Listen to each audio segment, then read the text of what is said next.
Hey, it's day 60. Business as usual. With an asterisk. Is it really 60 days? I know. My, oh my. Well, today's subject is about getting big things done. Mm-hmm. And you know that famous quote, I'm just going to paraphrase because I'm no scholar. Whosoever shall be trustworthy in little things shall be given big things. And if you're looking to get big things done, it all starts with being trustworthy about the little things. We've got so many students who have set goals. You know, I want to do a buy-your-CETO package. Yeah. And that's been their goal for 4 years. And they've started it, but then not finished it. I want to get PowerPoint slides that are branded to me and to my company. And what better time to do that than during COVID? And yet, some have said, all right, I'm going to do this during this COVID-19 lockdown. And some people have not taken even one small step toward that destination, and others have actually accomplished it. Like some, for the first time in years and years, have done something that's been on their list. So, number one, what's on your list? Now, what do we have that Floyd gave us that helps us get all the little things done and all the big things done? You know what it is. It's called Smart Week. That's right.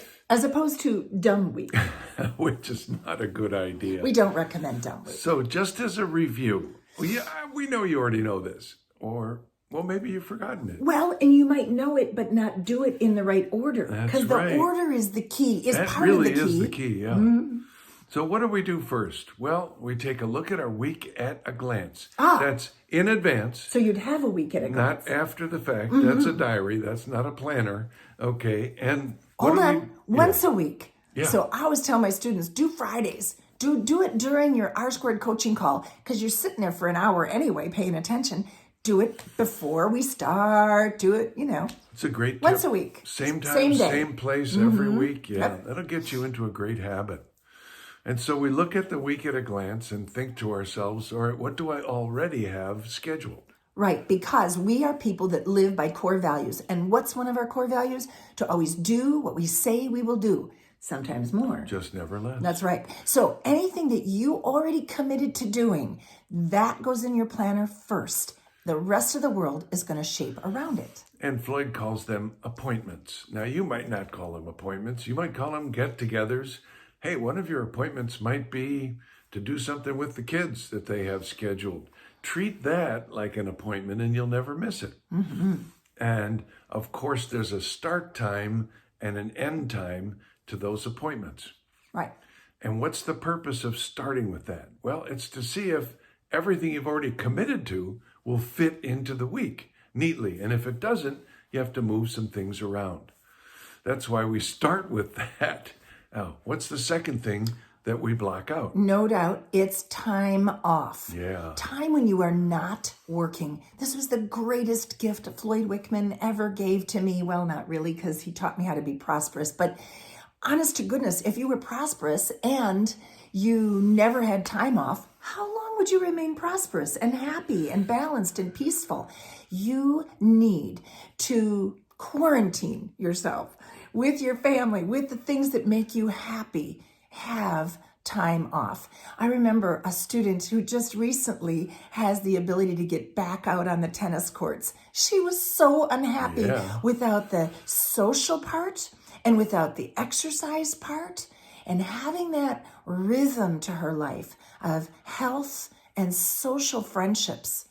That really gives her the ability to work at other times. What's your time off? And if you're not good at taking it, now's the time to start. Maybe it's a day off every week. Well, that was Floyd's original assignment commitment in his original program. You must take a full day off every week.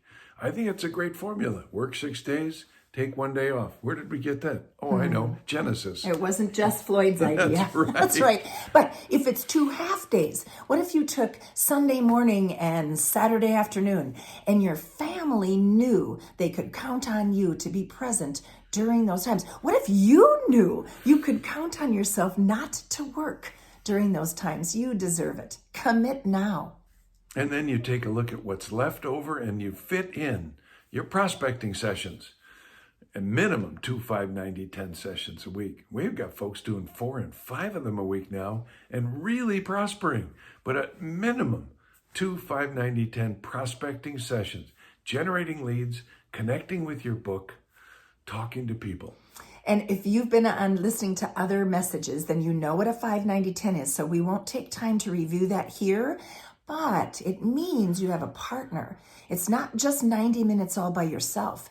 It's 90 minutes with someone who you like and respect, who's going to hold your nose to the grindstone and you hold theirs, so that you accomplish something during that prospecting session. We also have folks who are doing 3 and 4 and even 5 people simultaneously on a 5-90-10.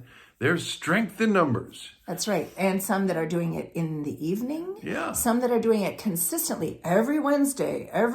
So find the right partner. And by the way, it could be a group of partners or it could be 2 different sets of partners, depending on what days you want to prospect. Get that rhythm going.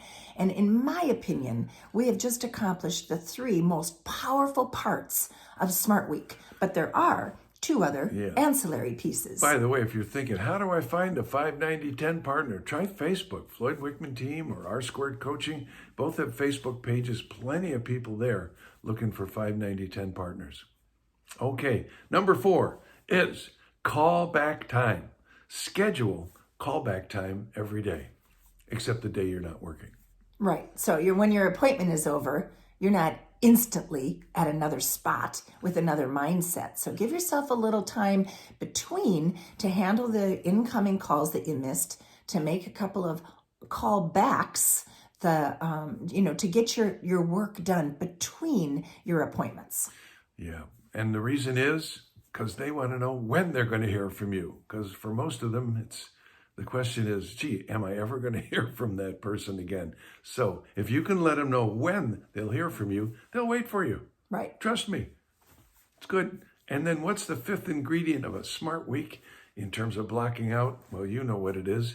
Flex time. It's that white space in between. Yeah, so don't block yourself all green. You'll lose your mind. Don't block yourself all pink. You got little flex time in between when you can flex, get a few other things done, answer questions, have somebody who needs help, and you can serve them then. I'll take you back to my 3rd grade report card that said, Mike is chronically tardy. So it was something I had to correct. And what was the reason for? Will you ever know somebody who's always late for everything? It's sometimes because they overschedule themselves. You are never like that. I know, but it was a good example. So yes, the car started in the garage waiting for me. I mean, really, I can't believe it. If you find yourself being late for everything, maybe you're overscheduling a little bit and not allowing enough flex time in between things that you've already blocked out. So take a look at that Smart Week from a distant perspective and say, okay, is there enough flex time between those blocked out appointments and prospecting and time off so that in case something runs late, I don't let people down? And the other 2 components of Smart Week we've covered in other episodes. So one is color code and the other is the top 5 most important money-making activities I got to do. Implement Smart Week this week. If you're trustworthy in the little things, like blocking out your week, then you can be trusted with the big things. And that's the key to getting the big things done.